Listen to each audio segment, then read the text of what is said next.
Sveiki. Ačiū. Now English. A couple of things before I start speaking about the topic today, which is the selfish team player. First things first, there will really be nothing to look at up here except my smiling face. So you don't have to worry about taking photos of slides. There's nothing to photograph. And the second thing is, don't worry, I have already prepared several pages of notes for you, so you don't need to write anything down. You don't need to remember anything. If the internet connection works, then it'll be all right. And this link will be available for at least 2 weeks after today. So don't worry, I have done that hard work for you. You just relax and think about questions you might want to ask. So you can find those notes at agileturas.lt2019.jbrains.ca. So, why am I talking about this thing called the selfish team player at an Agile conference? I already heard that during the speaker lineup earlier today. We're at the Agile conference, right? Why are we talking about this other stuff? And so I've been talking for the last couple of years, wandering around Europe, trying to help especially programmers be more effective in their work. And one of the things that I've noticed is that, yes, I teach test-driven development, evolutionary design, refactoring, those kinds of things. I even teach business people and programmers how to work better together. But most of the things that are really helpful, the tricks that I teach that programmers especially use most, have almost nothing to do with programming. So I want to talk about a few of those things today. And the idea I have in mind is to frame this as the selfish team player. And when I say team player, I mean team player in a good sense. Not in the you're not being a team player if you don't do what I tell you to do sense. But I mean really somebody who plays well with the team and who gives their energy freely and happily to the team. And I am going to talk about just the team for the next 40 minutes, but keep in mind that the team could be the 6 people that you work with every day, or it could be a department, or it could be the entire organization.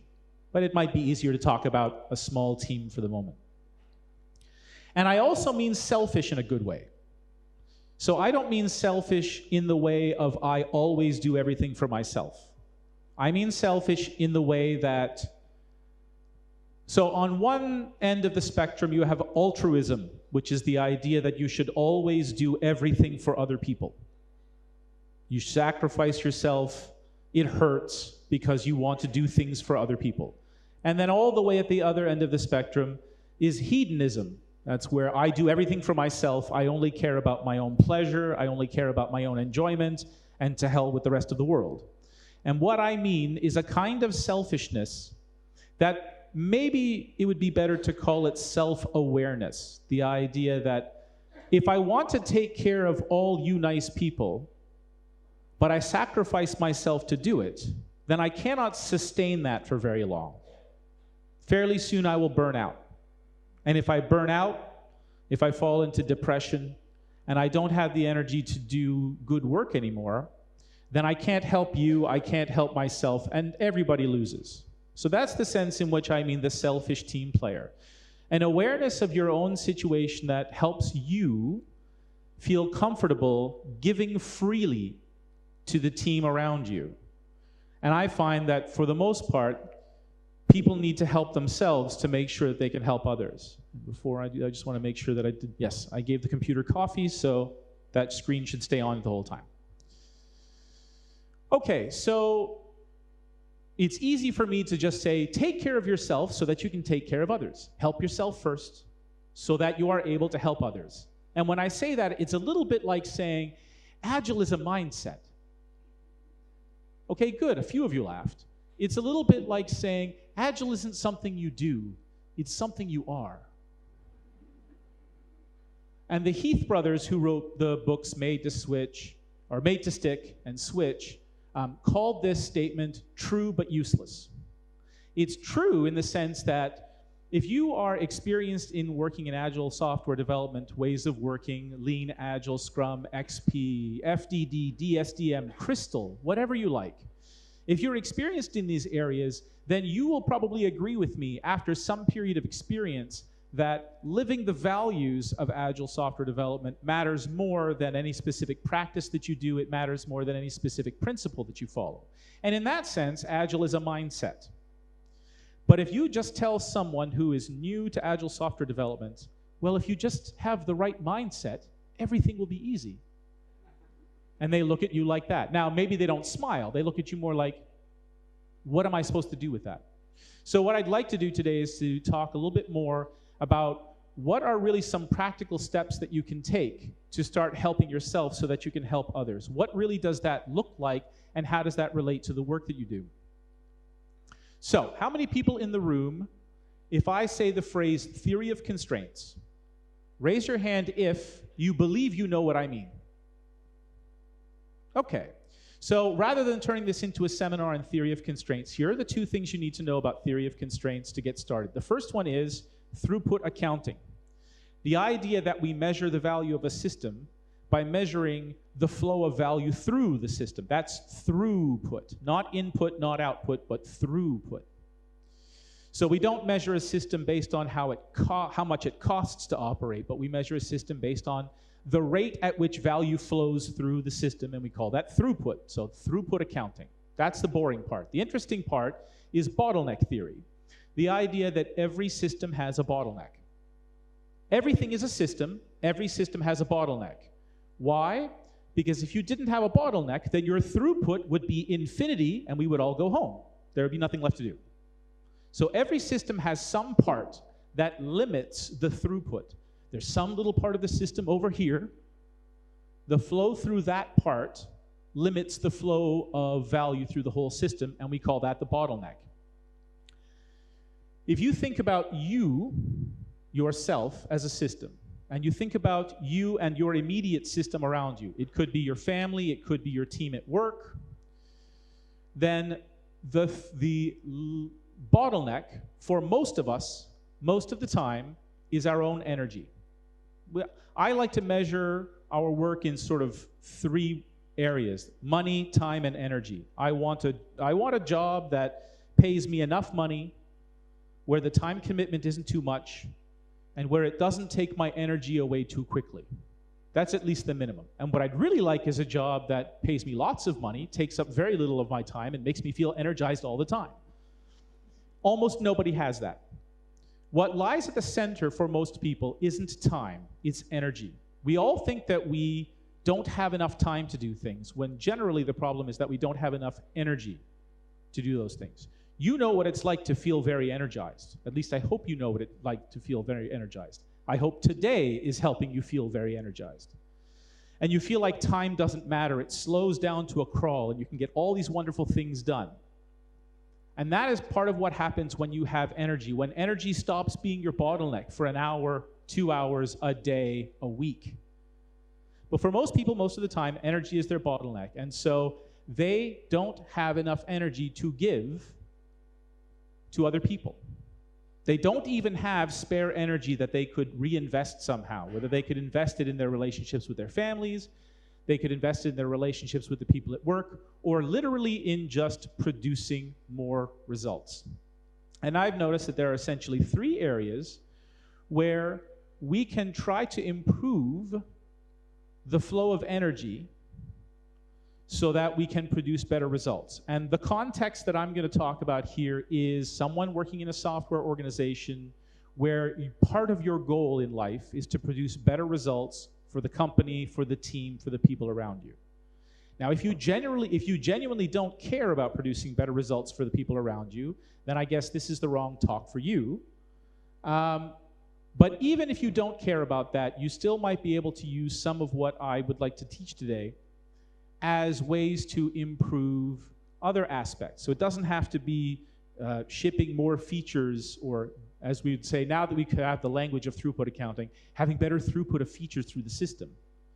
It could also be improving your ability to interact better with the people around you.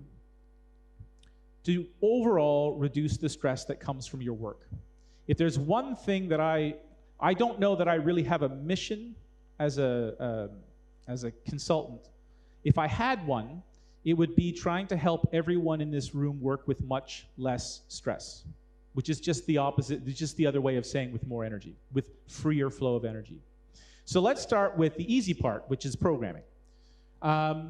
What are some of the things that the typical experienced programmer, someone who maybe has been working for a few years as a professional or longer, the typical problem for that programmer is the feeling that they never have enough time to do anything. They never have enough time to do everything they want to do. So what do we say to the person in that situation? Well, the first thing I like to say is, it's good that you don't have time to do everything that you wanted to do. It's good that you feel like you don't have enough time. If you are just sitting around with nothing to do, then we shouldn't hire you anymore. That means the company is failing and you should leave. We shouldn't spend money on you anymore. The programmers in the room who have ever complained that their customers or product owners or product directors or business analysts keep asking them to do all these things that they don't have time to do, if nobody asks you to build software, then they don't need you anymore. In fact, it's good to be in a position where people are asking you to do more than you possibly can. That means you're still in demand. That also means, by the way, you should try to raise your price. So there's that part of it. But the other part of it is, and I read this, I remember reading Planning Extreme Programming. I don't know if you can tell, but I'm an old guy, and I'm also an old extreme programming guy. So I make references to old extreme programming books. And one of the first ones that I read was Planning Extreme Programming. Yes, there is Planning Extreme Programming. Scrum did not invent project planning. And in there, there's a chapter simply titled, Too Much to Do. That one of the biggest problems that people face is they feel like they don't have enough time to do things, or they don't have time to do anything. Really, the problem is that they have too much to do. When you frame it that way, then one of the most important possibilities opens up to you. Well, if I have too much to do, then I guess I should try doing less. And that seems insane. But keep in mind that it's right in the Agile manifesto, right? Agile is the art of maximizing work not done. I like to say it this way. We all have spare capacity. It doesn't feel like it, but we do. Almost all of us have spare capacity at work. It would be better to figure out the 70% of your projects that you should not do and then not do them. Figure out the 70% of the work, the tasks that people ask you to do that don't actually need to be done, and then don't do them. That's the secret of Agile software development. Sooner, not faster. Figure out the parts that we shouldn't do and not do them. And that sounds nuts. So, okay, how do we get started? One of the things, the classic struggles, I call this the eternal struggle between the business and the programmers. That's when the programmers are saying, we need to refactor because we need to take care of the design. And the business says, no, no, no, stop all this refactoring. We need you to build more features. And they think they're in conflict with each other. And in fact, they're not. Because the reason that we need to refactor is so that we can protect our capacity to deliver features. The only reason to care about improving the design of a software system is to protect our capacity to deliver features, to have steady throughput of features over time, and for no other reason. Martin Fowler has this wonderful slide from a conference talk he gave where it's like reasons to refactor, and there were a whole bunch of ones on the left, things like elegance and ease and all kinds of other flowery things that made it sound like we're 16th century artists in Italy with a big X through them. And the only reason, on the right, the only reason to refactor is money. The only reason to refactor software in a business situation is because it saves us money. We avoid the situation where an excited product owner comes into a meeting room and says, we just found out from the marketing department that if we could ship this feature next, it would improve our revenue by 2 million euro next quarter. And then the 3 senior programmers sit over here and say, okay, it'll take us about 7 months. 7 months? But it's not that hard. Why does it take 7 months? And then they can show you all the parts of the design where they had been cutting corners, where they had been going too fast, where they had been building up so-called technical debt, which is really just sloppy code, And the result is that it now takes them 7 months to do 3 weeks of work. And that's why we refactor. We don't refactor because it makes the design nicer. We don't refactor out of a sense of elegance. We don't refactor because it's an interesting, what's the term I'm looking for? I used to speak English. An interesting intellectual exercise, although all those things are true. We refactor for one basic reason: to reduce volatility in the marginal cost of features. Right, that was the reaction I was hoping for. Because when you say, look, Ms. Executive, I just want to reduce volatility in the marginal cost of features, don't you want that? And if they speak any economics or have any financial literacy at all, the first thing they say is, yes, I do want that. And the second thing they say, and how do you know how to say those words? So let's just review what that means. Reduce volatility, make more steady, make more predictable. Marginal cost, that's the cost of the next one. So marginal cost of features means the cost of building the next feature.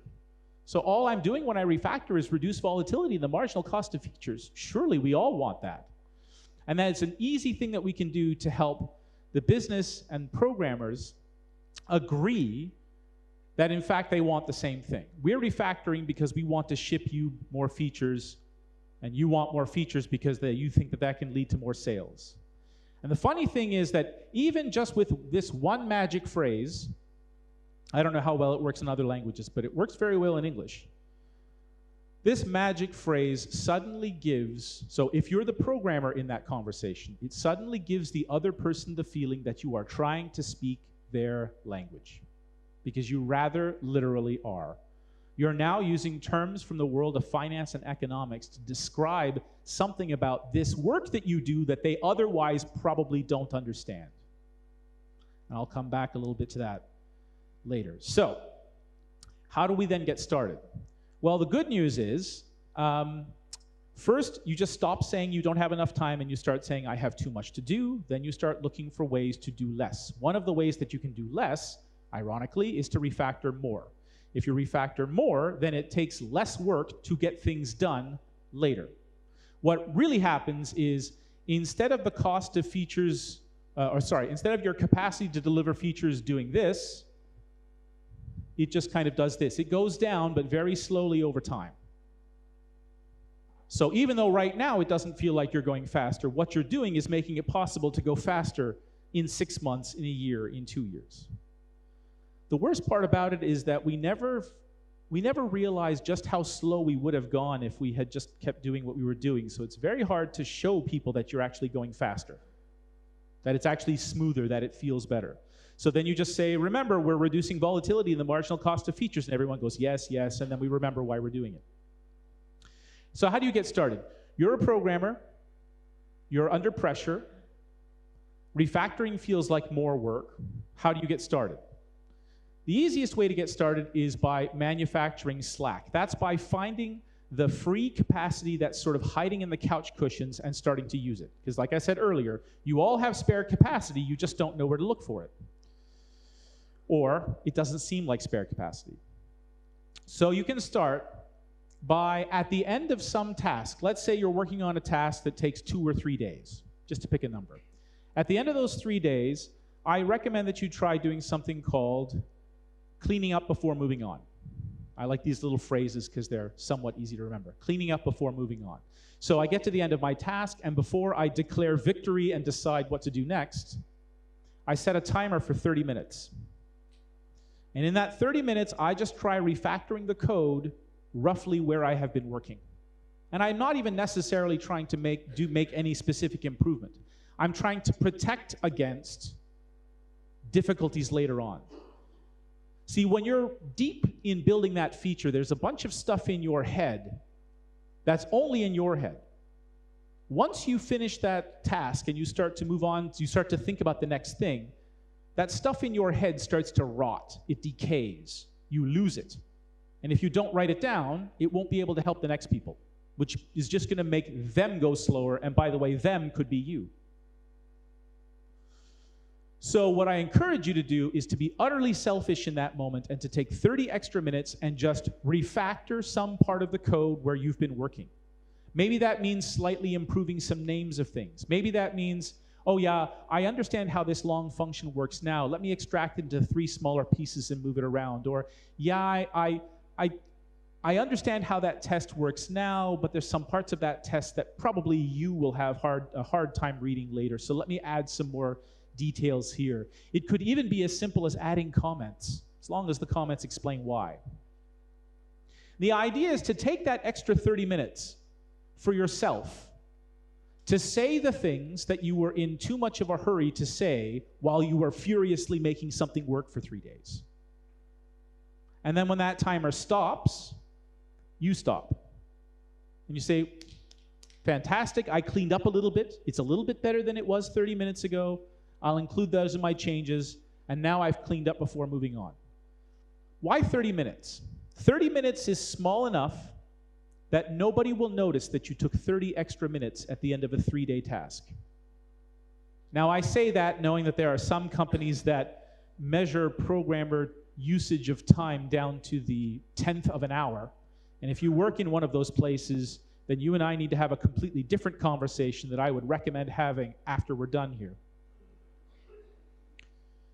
But for the most part, if you're working on a task that takes 3 days, you can easily spend 30 extra minutes for yourself, settling your mind, getting those last few ideas out into the code, improving a few names, maybe introducing an interface here, maybe simplifying a couple of tests, and then move on. And when you notice that you can spend 30 extra minutes at the end of a 3-day task and nobody complains, then next month you try 1 hour. And you wait for angry emails. You wait for that unfortunate one-on-one meeting with your manager. And if that meeting doesn't come, then a month later, you try 2 hours. And you keep going. What you're doing during that period is you are recognizing, you are reusing, you're finding spare capacity. It's just lying around waiting for you to find it. It's there. And those refactorings compound their value over time. And in 3 months, the task that used to take 3 hours or 3 days now takes 2 days and a half. And now you can spend 3 hours refactoring before you even spend the extra 2 hours. Think of how much time you'll save. Well, really, you're not saving time. Think of how much less work it will be over time. So I like to call this manufacturing slack because you're starting from a position where you feel like you have no spare capacity. You're selfishly taking a little bit of extra time. You're investing in yourself and the people around you.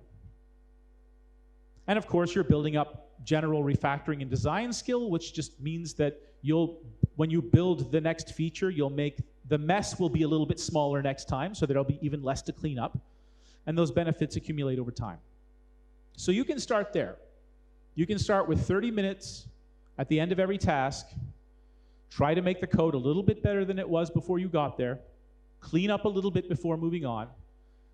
And like I said, you can sort of double that in time until you start getting angry emails about how slow you're going. My guess is that those angry emails will never come. And if they do, then at least you know, okay, 1 hour is my limit. I can do 1 hour. I won't accumulate benefits quite as quickly, but I will still have the opportunity to develop skill over time. Now, as far as how to do that refactoring, that's a different workshop. Some of you will attend that tomorrow with me. I'm doing a World's Best Introduction to TDD, the 1-day super intensive go, go, go as hard as you can version.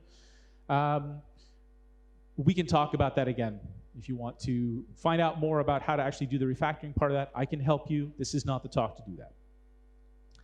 And really, I mean, there are some basic things that you can do. The 4 elements of simple design, something I call the simple design dynamo. These are all little buzzwords. You can find the notes that I've written for you. But the programming part is really the easy part. For the programmers in the room, I hope not to disappoint you too much, that the programming part of the work that we do is the easy part. Programmers, especially in North America, have this unfortunate tendency to use the word trivial when they mean easy. And so in that vein, I will say to the programmers that the programming part is actually trivial by comparison to the real problems that we have, which has more to do with organizing the work and navigating the people, which is where I would like to go next. I just want to double check that I have 20 minutes left. So if I'm way off on that, let me know.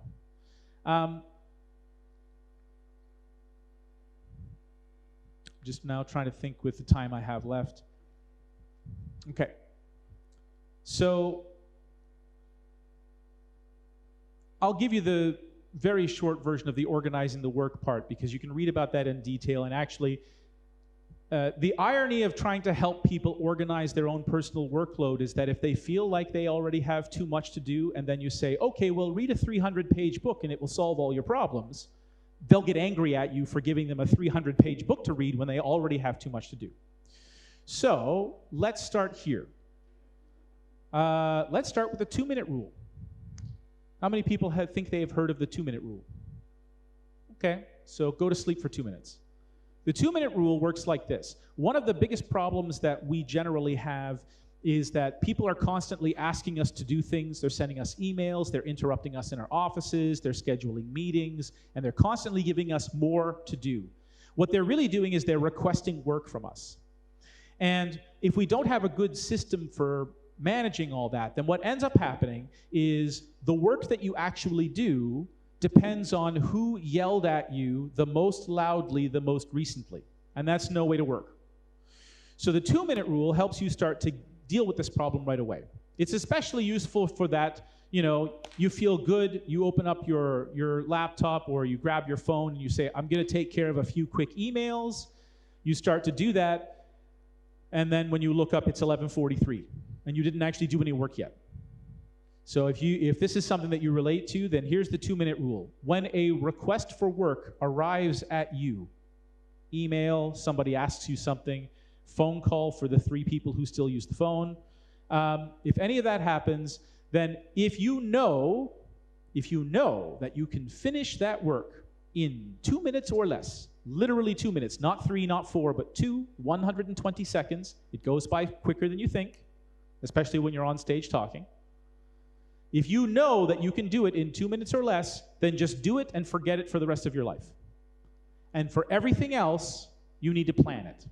And then I say you need to plan it. You hear the word plan, you think of big room planning that takes half a day once every 2 weeks that most people sleep through, and you think this guy's insane. I promise you I'm not. The 2-minute rule comes from a system of managing work called Getting Things Done. And some people in this room maybe have heard of Getting Things Done and think, oh great, another system for having to-do lists and all this kind of crazy stuff. I read somewhere that you can actually do it with 43 physical file folders. There was actually an early piece of software called 43 folders that was meant to be a way of automating all this. He's insane. This is just a way to put stuff on a list so that you can check it off the list.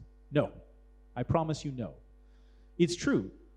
The first half of the Getting Things Done book focuses on tricks and techniques for you to manage your work, but the last half of the book has more to do with what happens when you start mastering the basic mechanics of getting things done, how it changes your behavior. And so I don't, at the risk of, well, yeah, I might as well, the joke will work. Getting things done isn't something you do, it's something you are. There is a mindset shift that goes on there. And so I'll leave that to you to decide when you want to read more. The 2-minute rule you already know. When you're ready for something bigger but you don't want to read 300 pages, I have a 5-page guide called Getting Started with Getting Things Done that gets you enough to get going on bringing your workload under control so that you feel more like, I feel more confident that the task I'm working on now is the right thing for me to be working on. When you do that, you can concentrate and focus on those things much more intensely. And when you allow yourself to focus and concentrate on the task at hand, then you tend to make fewer mistakes, you tend to finish sooner, and you tend to get higher quality. And all that makes a big difference. So I'll leave that part there. I encourage you to read that section of the notes. And if you're unsure how to get started, you can always ask me. What I'd like to do is instead spend a few minutes talking about navigating the people. I grew up not understanding people at all. I became interested in computers because they did what I told them to do. People were these squishy bags of meat who had apparently minds of their own and who behaved in irrational ways, and I didn't understand them, and I couldn't get along with them. And it took me until about the age of 28 to begin to understand that my relationships with other people were becoming a bottleneck in my ability to do work. I could program the shit out of a computer, but I was terrible at working with other people. And it doesn't take very long to reach the point in your career where your ability to work with other people matters 10 times as much as your ability to execute the visitor pattern flawlessly. So I'd like to share with you a model that I use for how to interact with people, for how to understand when an interaction with somebody goes wrong. I like to think of it as a way of debugging a bad conversation. I like to give you the short version because I'm running low on time and I'd rather answer questions than tell you about a thing that you can read. So if you've never heard of the satir interaction model before, then this is going to become one of your new friends. This is a way for the typical programmer mind to start debugging other people's strange behavior. And rather than go through the whole model, I want to draw your attention to the last two parts of it. So if you get into an argument with somebody, quite often you are objecting to their behavior and they are objecting to your behavior. This becomes a spiral and it gets out of control really quickly. And when you object to their behavior, what you're really objecting to is how they responded to your behavior, which of course is a response to their behavior, back and forth, back and forth. And when you object to their response, you fall into the trap of what I call the fundamental irony of interaction, which is that the thing that you are angry about, their reaction, is the thing that is the hardest for them to change. You want them to change their reaction, and it's the hardest thing for them to change. So the model will give you more detail about how that works, but the link that you need to know for now is the link between interpretation and response. See, when I speak to you, you receive signals through the air. Some of them are light, some of them are sound. Gradually, you start to understand that I am using English words to convey meaning to you, and you can decode them into English. And maybe even the words mean the same thing to you as they mean to me, at least I hope so. But the real interesting thing happens when you start to make an interpretation about what the other person is saying. It's not about decoding the signals and understanding the words. It's asking the magic question, why did he decide to say that thing that way right now? Why did he suddenly start moving around like he's trying to do some audition for Cats? Why did his speech pattern change? Why did he lean in like this so much? I read somewhere in a magazine that if you stand there like this is a closed stance, which means that you're showing disagreement or doubt, or there's some other kind of way that you're trying to grab power from a certain situation. Or it could just be that I'm cold and this is how I stay warm. Those are two different interpretations. And Morgan mentioned generous interpretation in one of his slides earlier today in talking about psychological safety. And the law of generous interpretation is one of those things that I learned to apply in my own conversations. Always assume that the other person is, always assume that their interpretation, or interpret them as generously as possible. Always assume that, assume their intent in the most positive light. That's a very simple thing that you can start doing now. You don't need anyone's permission to do it except your own. And it goes a long way. Because the fundamental irony of interaction is that although you are unhappy about their response or their behavior, the link between their interpretation of what's happening and their behavior is quick, almost involuntary, and deeply culturally conditioned, and totally rational. All those are important. It's important to understand that the path between interpreting what's going on in an interaction and deciding how to respond happens that quickly. It's based on how you were conditioned culturally, your family, your city, your country, whatever communities you grew up with. It happened when you were very young, and it makes perfect sense to you. That last part always bugged me, so I like to think of it this way. If I interpreted our conversation the same way that you are interpreting it, I would probably reply the way you are. It would make sense. So one of the magic questions that you can start asking when somebody starts acting strangely is to ask yourself, what would have to be true for me to behave that way? And if you can't imagine it, you're not thinking hard enough. So this is just one particular model, the satir interaction model. You can read about it in the notes and start using it for yourself. And it will help you figure out why a conversation is going wrong. And I started to begin using the model after having a bad fight with somebody. I would then go in the corner, pour some wine, cry for 10 minutes, and then try to play back the conversation in my head and ask, what could they have been thinking? How were they interpreting what was going on?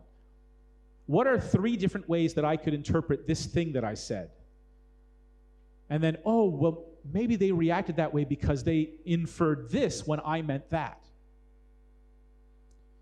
And then gradually, as I got used to the model and could use it more easily, I could even start debugging the conversation while it was happening. So I would feel the tension starting to mount, and then I would change the way I was thinking in that moment. And I could start to repair the conversation before it got out of hand. Not always, but more often. And then gradually I got to the point where I could be debugging the conversation while it's happening and even anticipating, oh, I know you, and if I say it this way, you're going to get angry. So I'm going to say it that way instead. Or I'm going to make sure that I usually hate this whole mirroring thing, but I'm going to actually do the mirroring thing because I know it works with you. I know it helps me relate to you better. So you can actually start to pre-bug the interaction before it goes wrong. So these are all things, by the way, that you can do on your own. You don't need anybody's permission to start doing them. And yes, it takes some time away, time you already don't have. You already feel like you don't have time to do things. But if you don't take the time, I shouldn't say it that way. If you take the time to clean up a little bit before moving on when you write code, if you take the time to plan everything that takes longer than 2 minutes to do, if you take the time to really evaluate other people's interpretations and think about your own interpretation so that you can understand their response better. These things which take a little bit more effort to learn, actually significantly more effort to learn, what you're trying to do is to move through your work life with less stress. You're trying to make the design better so that writing code in 3 months feels less stressful than it does now. You're trying to manage the work so that things aren't constantly falling through the cracks and that you actually do things, they're urgent only when they need to be, and you don't wait until they become urgent before you start doing it. You're not always just replying to the loudest person who yelled at you most recently.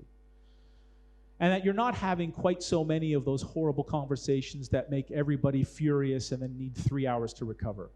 There's a whole lot of spare capacity in there. And if you take care of yourself in these areas, then you'll be able to reinvest more of that energy in the people around you. You will make yourself a much better team player by taking care of yourself first so that you can help take care of others. That's all I would like to say for now, and we have some questions. So let's see how many of these I can answer. Not how many, this isn't a quantity show. I constantly copy-paste code from Stack Overflow. Can I call myself a developer?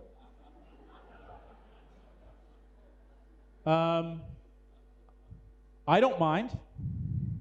I suppose it depends on what you mean by developer. Part of the satir interaction model, the second phase is meaning.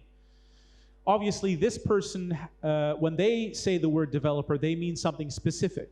I know I mean something specific when I say the word developer. It would probably be a good idea for me to have a conversation with this person. When you say developer, what really do you mean? Because I like to say programmer. So can you call yourself a developer? Sure you can. I'm not sure how good a developer you can call yourself, but you can. And you know, if your immediate urgency is cash flow, then it kind of makes sense to do whatever it takes to get done quickly. It's not a sustainable business model, but if it's a choice between that and homelessness, I think it seems reasonable. It's important to apply the practice to the right context. Can you share a few examples of how you apply being selfish in my personal life? Aha. I can certainly do this. So, My wife and I have been using the Satir interaction model for 15 years to radically change the way that we communicate with each other. And it's hilarious. If you watch us have a fight, you almost don't know what's going on. Well, one of the things that we decided to do early on was I had a real problem with focus, and so being interrupted is absolutely horrifying for me. It really throws me off. I have that very prototypical single-track mind male thing. I don't know where it comes from. It's something evolutionary, I'm sure. That way it's not my fault. And so it took several years for both of us to be comfortable. First, I had to get comfortable with saying, I can't handle this interruption right now, which sounds very brusque and almost rude, and I would literally say it that way. And my goal was to convey to Sarah the importance of not being interrupted right now. And I tried that for a while, and it didn't work very well. So what we did instead was we actually developed hand signals. So hilariously enough, if Sarah sees that I'm working and I look like in the middle of something, then she'll literally just stand roughly in my field of vision and just do this, just wave her hand a little bit. And that means, let me know when I can talk to you. Think of how beautifully that's phrased. Let me know when I can talk to you. Because then she can do this, I can do this, not yet, and then she can walk away, secure in the knowledge that I am now remembering that I need to talk to her, so that I can try to find a stopping point. So I can look at my timer and see, 6 minutes left, let me continue focusing for 6 minutes. Timer goes, I write a few things down to get them out of my head using the inbox technique from getting things done, and then I can walk over to Sarah and say, okay, sorry, what was that? What do you need from me? Think about how easy that is, how low effort it is. Now, how am I being selfish? I'm being selfish by essentially saying, I need it to work this way, because if we try to have the conversation now, it will take me 2 hours to get back to work. If you're willing to wait 8 minutes, I will gladly have the conversation with you. I can't do it now. And over the years, that evolved into extremely efficient. There's no reason why you couldn't work that way with your teams. So it's important to understand what are the things that you need. I resisted nonviolent communication for a really long time because it sounded like bullshit. But the idea of directly expressing unmet needs and using that as the starting point for working better together, actually, I find it transformative. Where to invest when I save 30 minutes during development? Aha. So I encourage you to be totally self-indulgent and not worry about investing that 30 minutes intelligently. Whatever you do for those 30 minutes, if your genuine intent is to make the code better, and if during that 30 minutes you learn something, well invested. That's all that matters. We used to say that learning was the bottleneck. That's sort of the new product development game thing, right? That learning is the bottleneck. The rate at which we learn is the rate at which we produce good results. Whatever you do during those 30 minutes, as long as you have the genuine intent to make the code better, and as long as you can look back at that 30 minutes and talk about what you learned, maybe even try writing it down. At the end of the 30 minutes, just write down on a piece of paper, I learned this. Doesn't have to be anything. 12 words, that's enough. If you build that habit, then no matter what you do with that 30 minutes, it'll be valuable. And then gradually over time, as you learn more, you'll be able to actually do more in those 30 minutes. And then the value, what you produce in that 30 minutes of refactoring, will not just be learning a couple of small things in your head. You'll actually be fast enough to start pouring that back into the code. And once you can start doing that, and the code is actually getting better, then you'll find it easier to spend an hour, and then 2 hours, and then half a day. Do I have time for one more question? How to explain the value of refactoring to the business? Ooh, that's an easy one, because I already gave you the highlights here. So, I'm pretty sure I put it in the notes, but just in case I didn't put it in the notes, now is the time to write this down. So this is the phrase to put into your favorite web search engine like DuckDuckGo. Eternal struggle, business programmers, JBrains. So eternal, as in forever. struggle, business, programmers. So the article is called The Eternal Struggle Between the Business and the Programmers, where I describe in horrendous detail how to have that conversation. That includes that magic phrase, I'm just reducing volatility in the marginal cost of features. Don't you want that?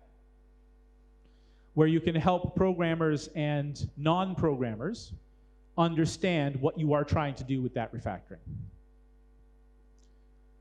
All right, I would love to answer more questions, but I shouldn't take the stage any longer. I am happy to answer questions out there, in here, or anywhere else. So, if I can go back here just quickly. Here's how you can find me. I'm told that in Lithuania we don't do Twitter.